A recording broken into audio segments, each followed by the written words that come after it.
muy buenas tardes, noches, aquí en Palacio Nacional, en la Ciudad de México. Hoy es sábado 12 de diciembre del 2020 y estamos en la conferencia de prensa sobre la epidemia del virus SARS-CoV-2 aquí en Salón Tesorería. Muchas gracias a quien nos acompaña aquí en el salón, ahora somos muy poquitos, y muchas gracias a quien está conectado a través de cualquiera de las plataformas, televisión, radio o internet. Hoy vamos a tener una actualización del panorama epidemiológico de la epidemia causada por el virus SARS-CoV-2 en nuestro país y la actualización de la vacunación contra influenza estacional. Dejo mi cubreboca aquí. Estamos en un espacio abierto, no estoy a menos de 1,5 metros de ninguna persona, por lo tanto, ninguno de los que estamos aquí estamos en riesgo. Estaremos poco tiempo aquí. Nuestros aerosoles no generarán ningún riesgo a nadie. Es un lugar que también tiene puertas abiertas y está ventilado. Estamos en el día número 196 de la nueva normalidad. Esta etapa de la epidemia de COVID-19 en nuestro país, caracterizada por el análisis de riesgo epidémico local en cada uno de los estados de nuestra República. Recordarles siempre que la epidemia nacional, la curva epidémica nacional, se conforma de al menos 32 curvas epidémicas de los 32 estados, las 32 entidades federativas de nuestro país, y a su vez cada entidad federativa tiene diferentes curvas epidémicas que empezaron en diferente tiempo, que algunas han concluido y que otras continúan ya sea en meseta, en descenso o en ascenso. Esta es la conferencia de prensa vespertina número 283. La siguiente, por favor.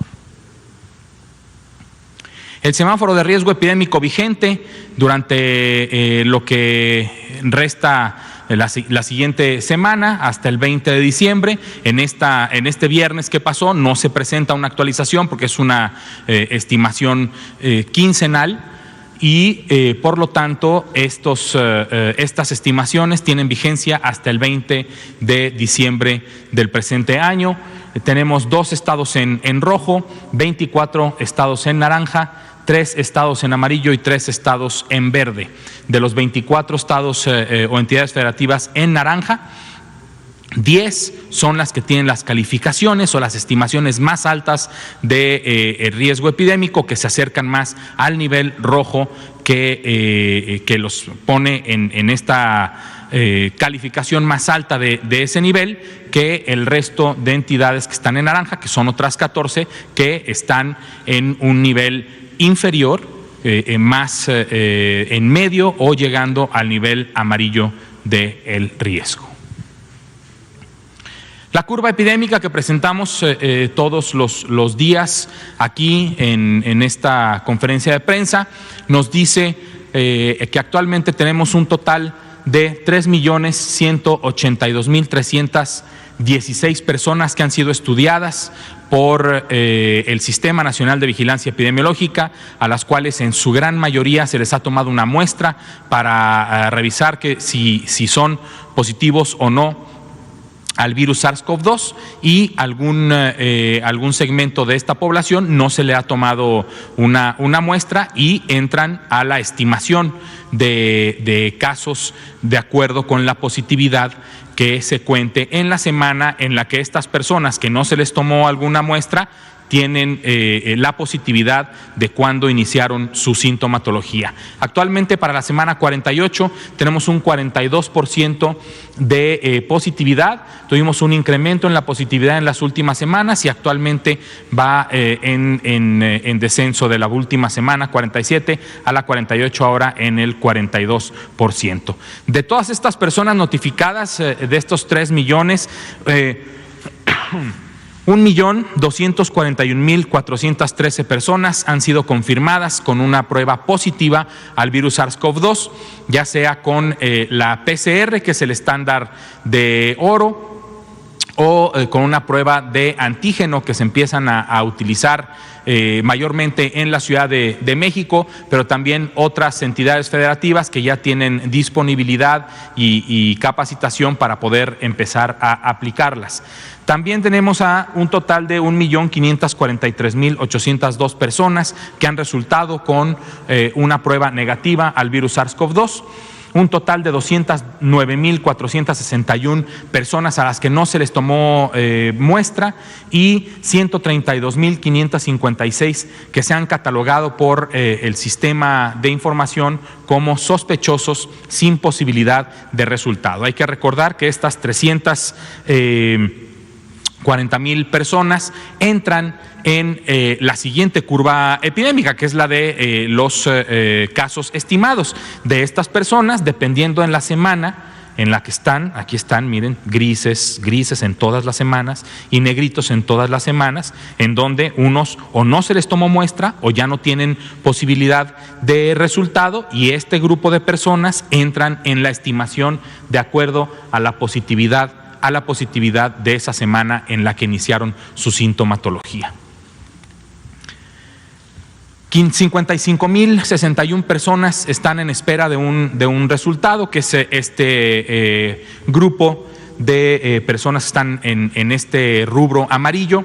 55.061 esperando un resultado al momento, y 113.704 personas que desafortunadamente han perdido la vida a causa del virus SARS-CoV-2 con un resultado positivo. Esta es la otra curva epidémica, la de los casos estimados, que se estima en 1.418.399 personas que han enfermado o se encuentran enfermas, algunas de ellas en este momento con COVID-19. Esta curva epidémica, que ahora tenemos un crecimiento, se cierra la semana se cierra hoy con un incremento del 2% y ya con un ligero incremento conforme a el pico epidémico que tuvimos en semanas previas, de la 25 a la 33, el pico máximo lo hemos rebasado, y esperemos que ahora empiece una meseta y a descender. Sin embargo, también sabemos que estamos en una época invernal en la que esperamos un incremento en el número de casos de infecciones respiratorias agudas, ya sean estas graves o no graves, pero es lo que vemos y hemos estado viendo en toda la historia, como en la época invernal se incrementa, y es lo que se conocía antes como la temporada de influenza, y ahora pues es la temporada de influenza y de SARS-CoV-2. Estaremos viendo a lo largo del tiempo qué virus toma el nicho virológico, qué virus predomina. Hasta el momento pues predomina definitivamente el virus SARS-CoV-2. De este total de casos estimados, está estimado que el 6% incrementa este porcentaje por el incremento en el número de casos que hay en las últimas semanas.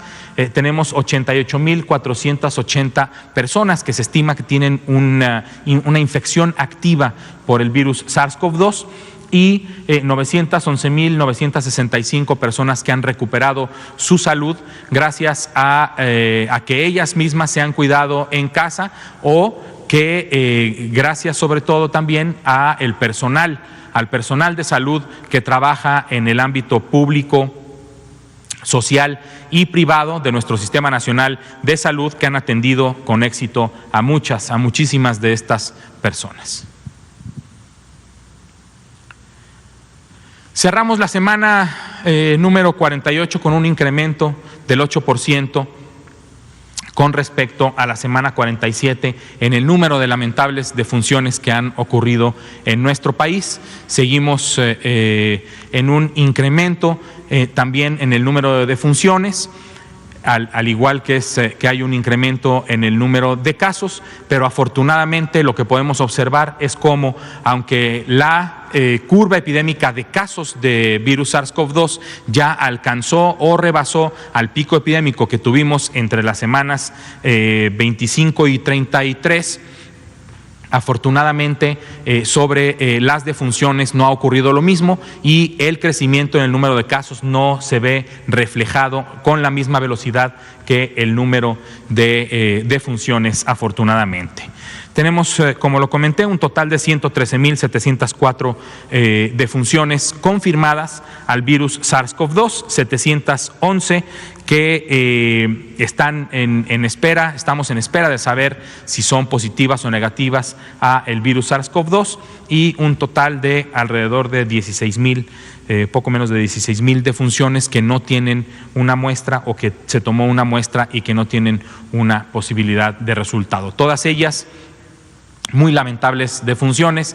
Nuestro reconocimiento y pésame a las familias que han sufrido esta pandemia con la pérdida de alguno de sus seres queridos. Sobre la hospitalización, tenemos esta curva que ya, aunque la velocidad de crecimiento no había sido igual que al inicio, que fue bastante más rápida, ya estamos llegando, al igual que en la curva epidémica de casos, a los picos de máxima ocupación que tuvimos en estas fechas. Sigue incrementándose la hospitalización. Tenemos actualmente una ocupación total del 41%. Una ocupación de camas generales que ocupan personas con infección respiratoria aguda grave, pero que no requieren de un respirador mecánico, del 43%, y una ocupación del 35% de las camas que sí cuentan con un ventilador mecánico, un respirador mecánico para los casos de infección respiratoria aguda grave que requiere de cuidados críticos.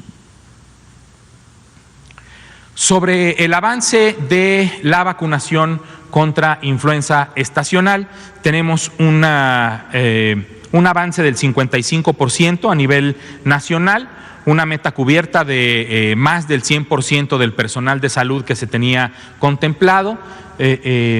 Teníamos una meta de 907.390 personas que trabajan en el sector salud, que es personal de salud, y ya se han vacunado a 966.493. Sobre la población de riesgo, que son las personas entre los 5 y los 59 años de edad, pero que viven con alguna condición que los hace más susceptibles a presentar un cuadro de influenza grave y de fallecer, se tiene un avance del 64%. De las mujeres embarazadas, un avance del 58%. Invitamos a todas las mujeres embarazadas que están actualmente en el país y que no han recibido una vacuna contra influenza a que se vacunen. Es una vacuna que tiene un perfil de seguridad adecuado, es segura, tiene la suficiente efectividad para reducir la probabilidad de que usted, que está embarazada, requiera de cuidados intensivos por influenza, que usted que está embarazada se complique por un cuadro de influenza.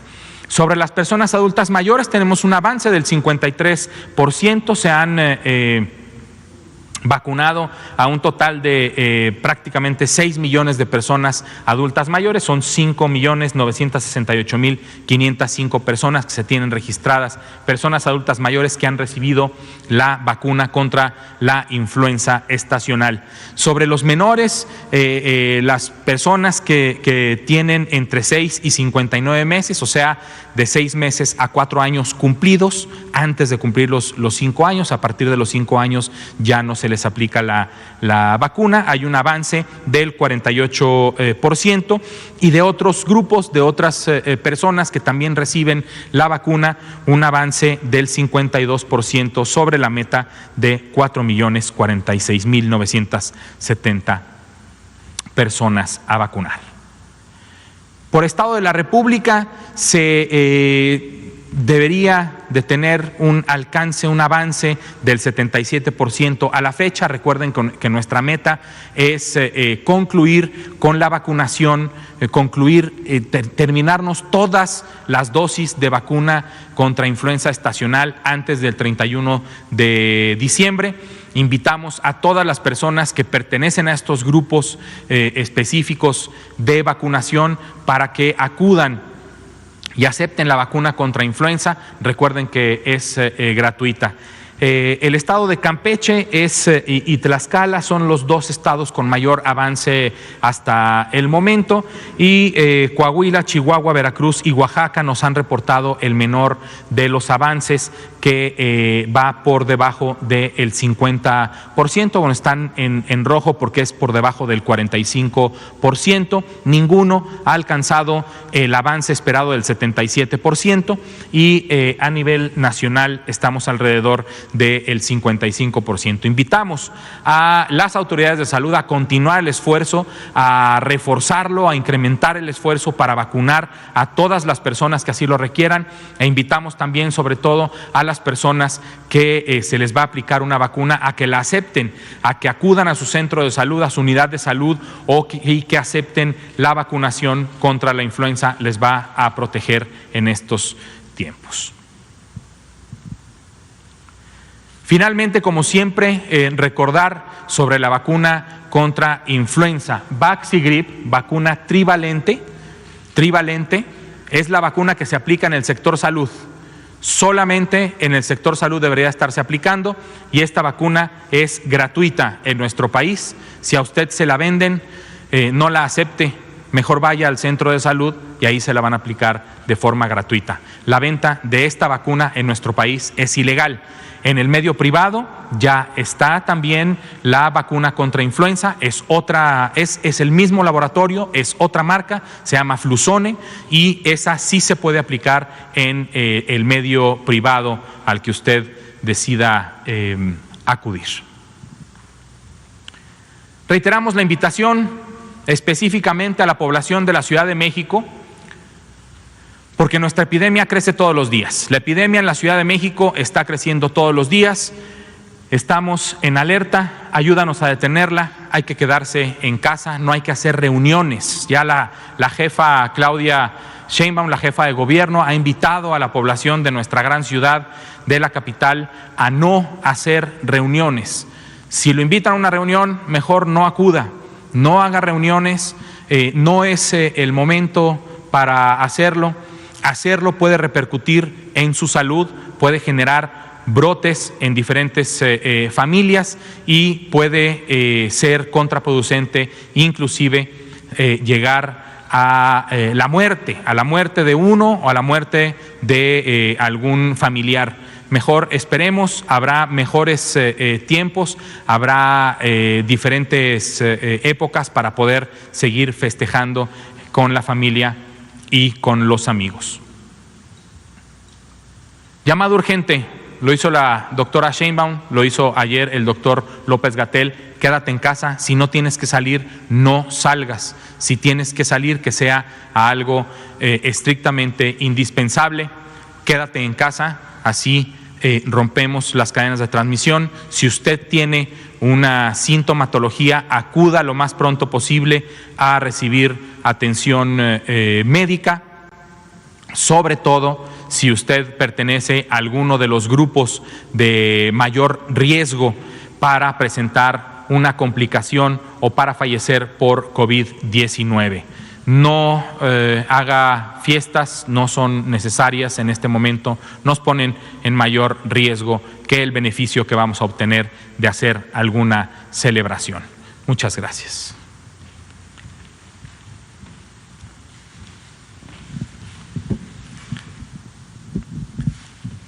Bien, son las 7:20. Son las 7:20 de la tarde y estamos aquí con nuestro querido amigo Arturo. Adelante, por favor. Arturo Contreras, de pie de página, gracias, buenas noches.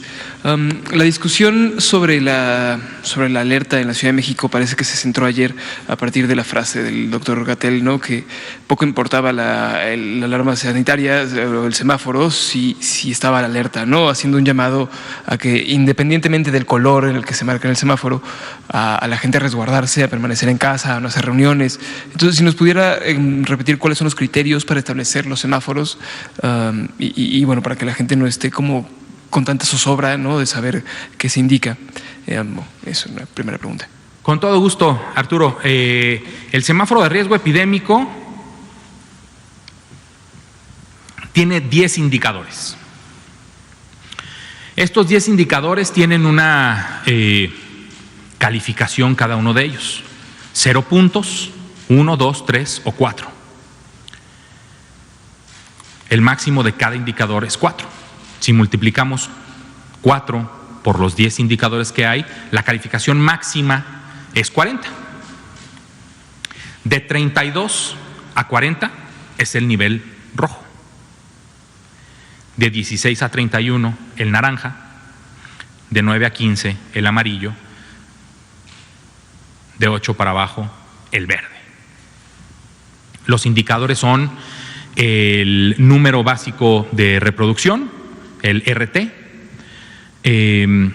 las 2 ocupaciones hospitalarias de camas generales para atender IRAG, infección respiratoria aguda grave, sin uso de respirador mecánico y con uso de respirador mecánico, la tasa de mortalidad, la tasa de casos, la tasa de incidencia acumulada de casos de SARS-CoV-2, la tendencia de estas del síndrome COVID.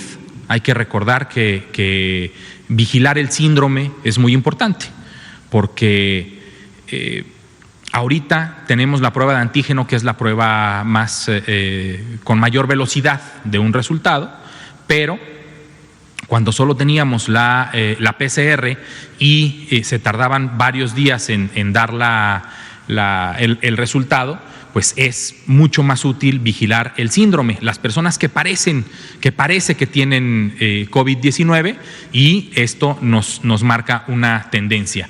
La tendencia de la mortalidad, la tendencia de los casos hospitalizados, la positividad al virus SARS-CoV-2, y me falta uno. La memoria a veces nos traiciona y por eso lo más importante es buscar las fuentes. Coronavirus.gov.mx, personal de salud, documentos de consulta, y por ahí tenemos el lineamiento. Ya tenemos bastantes documentos actualizados y actualizables. Aquí está el lineamiento para el semáforo de riesgo epidémico y el RT, incidencia de casos estimados, mortalidad por 100,000 habitantes. Los hospitalizados por 100,000 habitantes era el que me faltaba. Entonces, tenemos nuestros sistemas de información, en donde todos los estados, todas las entidades federativas de esta república notifican el número de casos, las personas que están hospitalizadas, las personas que han perdido la vida, todos todos estos datos, de ahí salen, de los datos que nos otorgan los sistemas estatales de salud y los diferentes sistemas de salud que tenemos. El IMSS, el ISSSTE también otorgan información. De ahí se toman estos rangos que están aquí en el lineamiento para saber de cada uno de los 10 indicadores qué calificación tiene cada uno de ellos. Entonces, si tomamos el ejemplo de Campeche, ¿no?, o de Chiapas o de Veracruz, que son los 3 estados que están ahorita con el menor riesgo posible, que reiteramos, no es un riesgo cero, todos nos tenemos de ir cuidando, pero es el menor riesgo posible. Eso quiere decir que estos 3 estados de la República en sus indicadores tienen un 1, a lo mejor tienen 0 en algunos y en algunos otros tienen 2 o tienen varios en 0 y algunos en 1, 1, 1, y entonces su calificación es, o su estimación del riesgo, el número que toca en la suma de estos indicadores es menos de 9, es de 0 a 8. Si alguno de estos indicadores, ahora vamos a la Ciudad de México, si tienen todos 4, van a tener 40, es la calificación máxima. Pero si no todos están en rojo y la calificación que tiene es 31, pues 31 es naranja, pero está a un paso de tener el rojo. Pero si la calificación es 31, sigue siendo naranja. Entonces, la decisión, acertada decisión que toma la jefa de gobierno, al igual que han tomado otras personas titulares de otros gobiernos, es que las actividades, dado que se están acercando al nivel máximo del riesgo, las actividades sociales y económicas se modifiquen para no seguir incrementando en la calificación o en la estimación del riesgo epidémico que se visualiza de forma fácil en un color, en un semáforo. Entonces, es por eso que la doctora Sheinbaum, con todo y que el color es naranja en la estimación del riesgo, ella toma las decisiones de implementar ciertas acciones que estiman ella y su extraordinario equipo de salud, que van a ayudar a mitigar el crecimiento progresivo y rápido que ha habido de la epidemia de COVID-19 en la Ciudad de México particularmente. Entonces, se centra en endurecer algunas de las medidas, en solicitarle a la ciudadanía su cooperación, porque todos como sociedad somos responsables y corresponsables de nuestra salud. Y entonces nos invita la jefa de gobierno, y digo nos invita porque a mí también me invita como ciudadano de esta Ciudad de México, a no hacer fiestas, a no salir si no es estrictamente necesario. Si es estrictamente necesario y las condiciones así lo requieren, utilizar el cubrebocas y utilizarlo correctamente. Correctamente, utilizarlo así, cubriendo nariz y boca. Lavarse las manos constantemente, mantener la sana distancia, ventilar los lugares cerrados en donde haya muchas personas y, sobre todo, disminuir el aforo de estos lugares. La dinámica de la transmisión en lugares cerrados depende del aforo, la ventilación, el cambio, ¿sí?, para que con la ventilación también se elimine la posibilidad de que exista virus en aerosol en ese lugar cerrado. Y si las personas pasamos poco tiempo en el mismo lugar, pues entonces nosotros salimos y reducimos nuestro riesgo.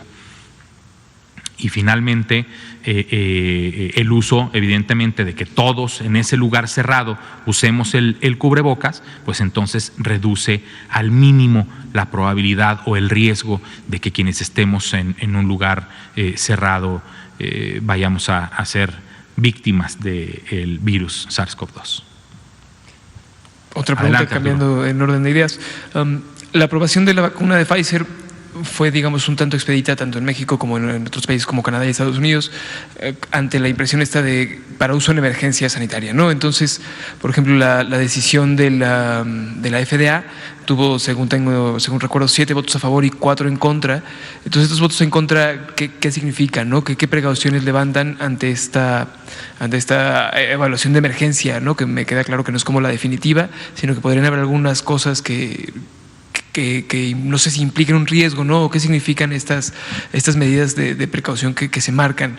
No sé si hay algo al respecto. Y si podemos esperar una aprobación así de expedita, ¿no? Con las siguientes vacunas.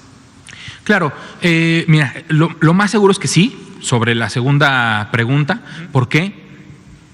Porque a pesar de empezar a utilizar la primera vacuna disponible, la emergencia va a continuar. ¿Por qué?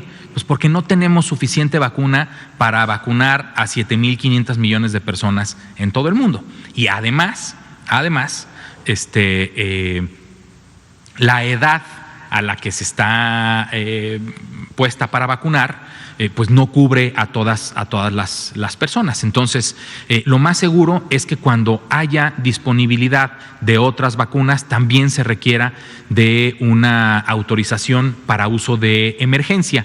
¿Por qué algunas de las personas que votaron en la audiencia o en la forma en que se autorizó en Estados Unidos la vacuna votan en contra? Porque seguramente esas personas en su análisis personal, pero profesional, con lo profesional que son las personas que están ahí, votan en contra, solicitando seguramente más información o más evidencia, pero un total de más de 100 votos a favor hacen ver que la evidencia que se tiene es de mayor beneficio que riesgo para su uso en esta emergencia sanitaria, siempre y cuando se tengan las medidas de farmacovigilancia dispuestas para cada una de las personas a las que se les vaya a aplicar. ¿Esto qué significa? Que tengamos un seguimiento estrecho de las personas a las que se le va a aplicar a la vacuna con localización inmediata, con seguimiento puntual sobre su salud, sobre si han presentado o no alguna característica que pudiera tomarse como algún evento adverso, para que se estudie de forma oportuna y que se vaya actualizando los perfiles de eficacia y de seguridad, tanto de esta vacuna que ya se tiene la autorización para uso de emergencia, como de las que vengan, ¿no? Y esto no es solamente en vacunas o medicamentos nuevos. Todo medicamento, o sea, si yo me tomo ahorita un medicamento que tiene 10 o 15 años en el mercado, puedo presentar un evento adverso. Ese evento yo lo reporto, ¿sí?, a la COFEPRIS, y ese evento sirve para que el laboratorio que produce ese medicamento, en este caso una vacuna, ¿sí?, se actualice para saber si ese evento adverso que yo estoy presentando ya estaba contemplado, ¿sí?, ya estaba contemplado dentro de los eventos posibles que se pueden presentar. Un ejemplo: dolor, ¿sí? O sea, dentro de las características de toda vacuna que se aplica intramuscular, lo más seguro es que más del 95% de las personas a las que se les aplique tengan dolor, ¿sí? Pero si yo presento dolor de cabeza severo, ¿sí?, y dentro de la información para prescribir de esta vacuna o de algún otro medicamento, no viene el dolor de cabeza severo como una posible efecto de la vacunación o de la toma de algún medicamento, bueno, pues esa información se notifica, se comparte con el laboratorio productor, y si hay en otros lados en donde también haya dolor de cabeza severo, dolor de cabeza, entonces veamos, bueno, algo que no vimos en la fase experimental fue este evento, ahora lo estamos observando, actualizamos el perfil de seguridad de la vacuna, como que se puede presentar dolor de cabeza severo en una semana después de la aplicación, no sé, por poner cualquier ejemplo.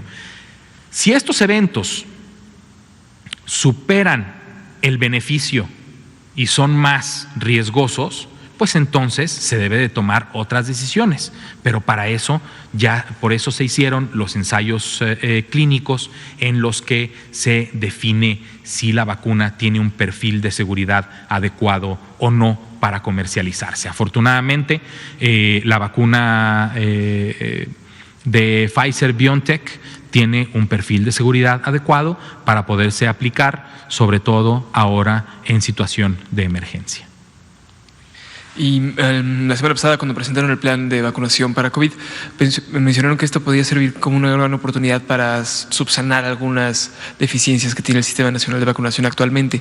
No sé si ya tienen más o menos identificadas cuáles podrían ser esas deficiencias y cómo subsanarlas, o qué podemos esperar, ¿no? ¿Cómo podría ayudar el plan de vacunación COVID al plan de vacunación general? Claro, mira, hay dos características creo que principales de nuestro sistema nacional de vacunación que pudieran ser subsanadas. Y esto, vamos, viendo que el sistema de vacunación o el programa de vacunación universal de nuestro país sigue siendo muy exitoso, es extraordinario el trabajo que se ha hecho desde hace muchísimos años por todas las personas que han trabajado en el programa de vacunación universal, pero que el aceleramiento en el crecimiento del número de vacunas disponibles para aplicar y el crecimiento de la infraestructura para que estas vacunas se puedan aplicar no ha sido igual. Y en infraestructura me refiero no solo a la infraestructura física, sino a la de personal. No hay personal vacunador suficiente contratado de forma permanente, y por eso se contratan de forma específica para las jornadas nacionales. Y esto es algo que hay que subsanar, hay que tener personal vacunador siempre, que además afortunadamente no necesariamente se tiene que dedicar a aplicar vacunas siempre. Vamos, tenemos un déficit de personal de salud, entre ellos el personal de vacunación. Y la red de frío que cuando empezó a crecer mucho el número de vacunas a aplicarse en nuestro país, que eso fue fantástico, neumococo, VPH, y otras vacunas que se aplican, la red de frío ya era una red de frío vieja que se tenía que actualizar, que se hizo en algunos estados, que se hizo parcialmente en otros, y que requiere de una buena inversión para tener una buena red de frío. Y ahora que tenemos esta necesidad de implementar una nueva vacuna, que además se pretende que sea universal de golpe, ¿no? Permítame usar este término, de golpe. ¿A qué me refiero? A que el programa de vacunación universal, por ejemplo, de pentavalente o hexavalente, pues es universal, pero para niñas y niños que van naciendo, ¿no? Y que ya tienen muchos años. Pero hoy la necesidad de esta emergencia nos hace tener que vacunar a muchos millones de mexicanas y mexicanos en el menor tiempo posible. Entonces, la red de frío es un reto en el que estamos trabajando para poder incrementar esta infraestructura para cuando lleguen otras vacunas y también para la que requiere ultra congelación como la de Pfizer.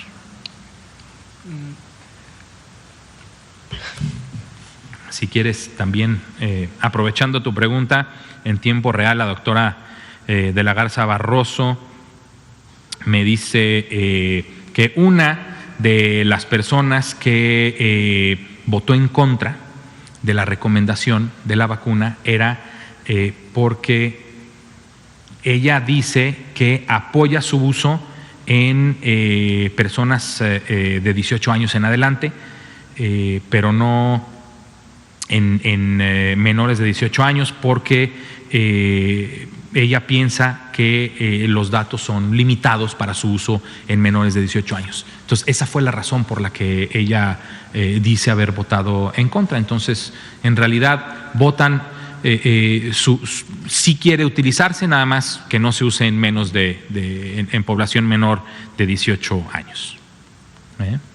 Muy bien, pues solo está aquí nuestro colega Arturo. Muchas gracias por siempre acompañarnos. Ya me ha tocado otras conferencias en las que nada más estamos tú y yo, un buen diálogo. Muchísimas gracias. Son las 19:40 horas. Reiteramos el llamado específico a la Ciudad de México sin menospreciar el llamado que hacemos en el resto del país, a seguirnos cuidando, a seguir manteniendo las medidas básicas de prevención, que son hasta el momento la única vacuna que tenemos. Sana distancia, lavado de manos, etiqueta respiratoria, uso del cubrebocas y quédate en casa. Muchas gracias.